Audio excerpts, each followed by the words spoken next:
ಮನೆ ಮುಂದೆ ನಿಲ್ಲಿಸಿದ್ದ ದ್ವಿಚಕ್ರ ವಾಹನಕ್ಕೆ ಬೆಂಕಿ, ಸುಟ್ಟು ಕರಕಲಾದ ವಾಹನ. ಬೆಂಗಳೂರು ಗ್ರಾಮಾಂತರ ಜಿಲ್ಲೆಯ ಹೊಸಕೋಟೆ ತಾಲೂಕಿನ ಕಸಬಾ ಹೋಬಳಿಯ ಹೊಸಕೋಟೆ ಪೊಲೀಸ್ ಠಾಣಾ ವ್ಯಾಪ್ತಿಗೆ ಬರುವ ಅಲಸಳ್ಳಿ ಗ್ರಾಮದಲ್ಲಿ ಮನೆಯ ಮುಂಭಾಗದಲ್ಲಿ ನಿಲ್ಲಿಸಿದ್ದ ದ್ವಿಚಕ್ರ ವಾಹನಕ್ಕೆ ಬೆಂಕಿ ತಗುಲಿದ್ದು, ಬೆಂಕಿಗೆ ಸಂಪೂರ್ಣವಾಗಿ ದ್ವಿಚಕ್ರ ವಾಹನ ಆಹುತಿಯಾಗಿದೆ. ಇನ್ನು ದಾಸರಳ್ಳಿ ಗ್ರಾಮದ ರಂಜಿತ್ ಎಂಬ ಯುವಕ ಖಾಸಗಿ ಕಂಪನಿಗೆ ಕೆಲಸಕ್ಕೆ ತೆರಳು ಪ್ರತಿನಿತ್ಯ ಅಲಸಳ್ಳಿಗೆ ಬಂದು ಈ ಮನೆಯ ಮುಂಭಾಗದಲ್ಲಿ ವಾಹನವನ್ನು ನಿಲ್ಲಿಸಿ ಕೆಲಸಕ್ಕೆ ತೆರಳುತ್ತಿದ್ದು, ಎಂದಿನಂತೆ ನಿನ್ನೆ ಸಂಜೆ ಬೈಕನ್ನು ನಿಲ್ಲಿಸಿ ರಾತ್ರಿ ಪಾಳಿ ಕೆಲಸಕ್ಕೆ ತೆರಳಿದ್ದಾರೆ. ಇನ್ನು ಬೆಳಗ್ಗೆ ಬಂದು ನೋಡಿದಾಗ ಬೈಕ್ಗೆ ಬೆಂಕಿ ತಗುಲಿ ಬೈಕ್ ಸಂಪೂರ್ಣವಾಗಿ ಸುಟ್ಟು ಹೋಗಿರುವುದನ್ನು ಕಂಡು ಯುವಕ ಆತಂಕಗೊಂಡಿದ್ದಾನೆ.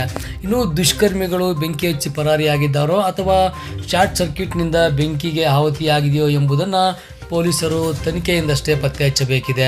ಇನ್ನು ರಂಜಿತ್ ಹೇಳುವಂತೆ ಯಾರೋ ಕಿಡಿಗೇಡಿಗಳು ಬೆಂಕಿ ಹಚ್ಚಿ ಪರಾರಿಯಾಗಿರುವ ಸಂಶಯ ಇದೆ ಎಂದಿದ್ದಾನೆ. ಕಳೆದ 2 ವರ್ಷಗಳಿಂದ ವಾಹನವನ್ನು ಇದೇ ಸ್ಥಳದಲ್ಲಿ ನಿಲ್ಲಿಸಿ ಕೆಲಸಕ್ಕೆ ಹೋಗುತ್ತಿದ್ದೆ. ಇನ್ನು ಹೀರೋ ಸ್ಪ್ಲೆಂಡರ್ ಬೈಕ್ ಆಗಿದ್ದು 65,000 ರೂಪಾಯಿಗಳನ್ನು ಕೊಟ್ಟು ಖರೀದಿ ಮಾಡಿದ್ದೆ ಎಂದು ತಿಳಿಸಿದ್ದಾನೆ. ಸ್ಥಳದಲ್ಲಿ ಸಾಕಷ್ಟು ಗ್ರಾಮಸ್ಥರು ಜಮಾಯಿಸಿದ್ದು ಆತಂಕದ ವಾತಾವರಣ ಸೃಷ್ಟಿಯಾಗಿತ್ತು. ಇನ್ನು ಬೈಕ್ ನಿಲ್ಲಿಸಿದ್ದ ಪಕ್ಕದಲ್ಲೇ ವಿದ್ಯುತ್ ಮೀಟರ್ ಇದ್ದು, ಒಂದು ವೇಳೆ ಶಾರ್ಟ್ ಸರ್ಕ್ಯೂಟ್ನಿಂದ ಅಥವಾ ಕಿಡಿಗೇಡಿಗಳು ಬೆಂಕಿ ಹಚ್ಚಿರುವ ಸಾಧ್ಯತೆ ಇದ್ದಿರಬಹುದು. ಇದು ತನಿಖೆಯಿಂದ ಮಾತ್ರ ಸಂಪೂರ್ಣವಾಗಿ ಪ್ರಕರಣ ಬೆಳಕಿಗೆ ಬರಬೇಕಾಗಿದೆ.